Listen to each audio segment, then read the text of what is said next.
NATO Secretary-General Jens Stoltenberg had said ahead of a NATO summit in Spain, Russia has walked away from the partnership and the dialogue that NATO has tried to establish with Russia for many years. They've chosen confrontation instead of dialogue. We regret that, but of course, then we need to respond to that reality. This signaled that NATO will be adopting a new plan of action, and this took shape during the summit held in Madrid on June 29th. There are far-reaching implications for the whole world. In this video, Defense Updates analyzes how NATO plans to counter Russia with a major shift in strategy. Let's get into the details. This video is sponsored by the free-to-play military vehicle combat game War Thunder. We talk a lot about military vehicles on this channel, but what about trying them out for yourself? In War Thunder, you can choose from more than 1,200 playable vehicles from the 1930s to the 1990s and go to battle on more than 80 theaters of war. You can fly aircraft, helicopters, drive tanks, and command ships of all types and sizes, which have been carefully recreated from their real-world counterparts. It's available as a free download on PC, PlayStation 4, and Xbox One with cross-platform support. So grab your friends and give it a try.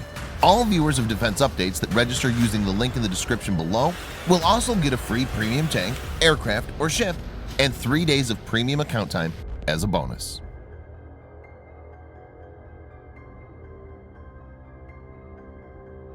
The Russian conflict is having a massive fallout. Ukraine's economy is expected to shrink by an estimated 45.1% this year.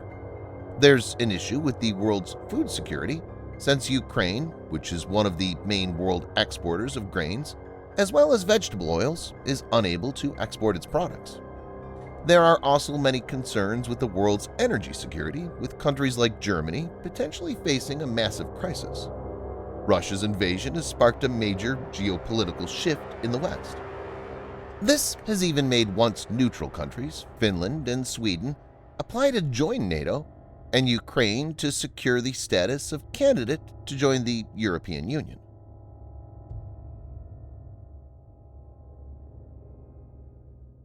NATO will dramatically boost its rapid response forces for Eastern Europe with a 7-fold jump. Stoltenberg said NATO, in the future, would have well over 300,000 troops on high alert, compared to 40,000 troops that currently make up the alliance's existing Quick Reaction Force, the NATO Response Force, or NRF. As per reports, the new force model will provide a larger pool of high-readiness forces across domains, land, sea, air, and cyber, which will be pre-assigned to specific plans for the defense of allies. Stoltenberg said NATO combat units on the alliance's eastern flank, nearest Russia, especially the Baltic states, are to be boosted to brigade level, with thousands of pre-assigned troops on standby in countries further west, like Germany, as rapid reinforcements. He added, "Together, this constitutes the biggest overhaul of our collective deterrence and defense since the Cold War." The change will mean that NATO would be able to respond with more forces at short notice if such a situation arises. As per reports, the precise scale and composition of the force were still being worked on, and the transition was planned for completion in 2023.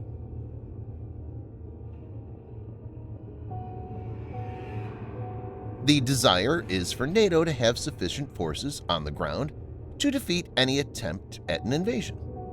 This is a fundamental shift from a policy known as a Tripwire that was adopted after Russia first invaded Ukraine in 2014 with the annexation of Crimea. As per that concept, allies agreed to set up 4 missions in the Baltic states and Poland, each with around 1,000 troops.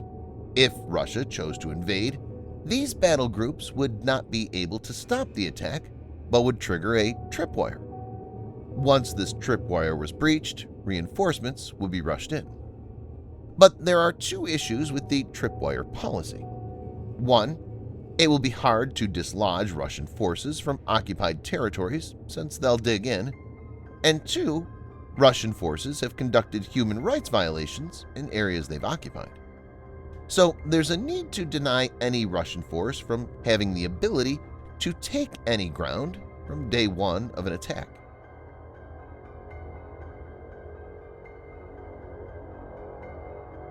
NATO has changed its language on Russia from the previous wording, enshrined at its Lisbon summit in 2010, that described Moscow as a strategic partner.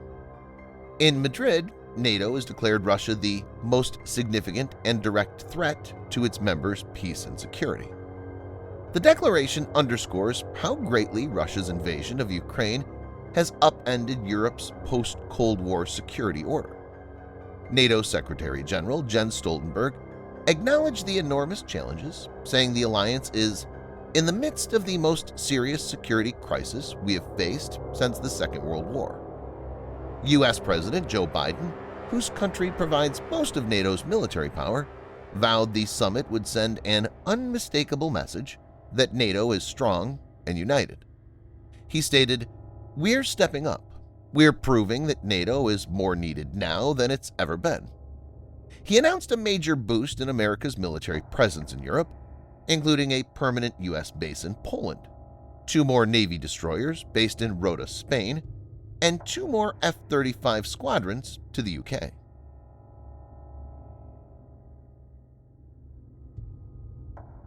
During the Cold War, the two sides of the conflict for global power were clear, with American-led democracies slugging it out with the USSR and its communist allies for dominance.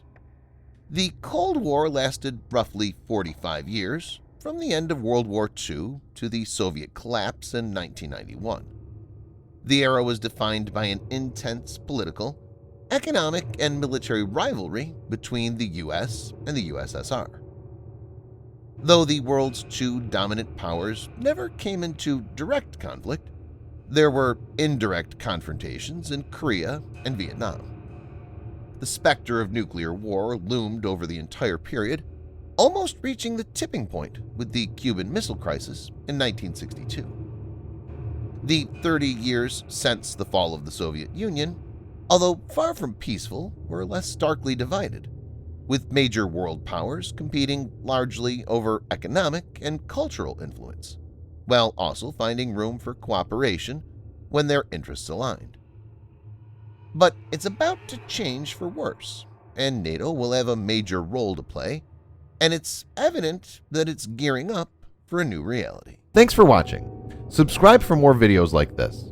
Hit the like button if you find the video interesting, and kindly provide your feedback in the comment section. This will help us improve.